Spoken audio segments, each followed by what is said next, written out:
అన్నయ్య ఈరోజు one piece the ఒక ఎపిసోడ్ రిలీజ్ అయింది కదా. సో ఆ ఎపిసోడ్ లో CP0లో ఉన్న అమ్మాయి వాళ్ళ టీమ్మేట్స్ ని ఎందుకు చంపింది? స్టస్సీ గురించి మాట్లాడేది. ఈరోజు చాలా మందికి డౌట్ ఉండొచ్చు. అంటే కొంతమందికి తెలుసు, మాంగా రీడర్స్ చదివిన వాళ్ళకైతే తెలిసి ఉండొచ్చు. చదవని వాళ్ళ మాత్రమే చెప్తున్నాను నేను, తెలియని వాళ్ళకి మాత్రమే, తెలిసిన వాళ్ళకి కాదు. స్టస్సీ ఎవరంటే మన Buckingham clone, miss Buckingham clone.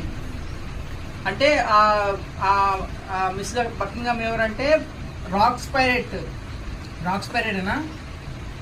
Racks pirates యొక్క మెంబర్ ఆమె. సో ఏంటంటే ఆమె క్లోన్ని వెగాపంక్ క్రియేట్ చేస్తాడు. సో బకింగ్హామ్ క్లోను ఈ స్టస్సీ. So starting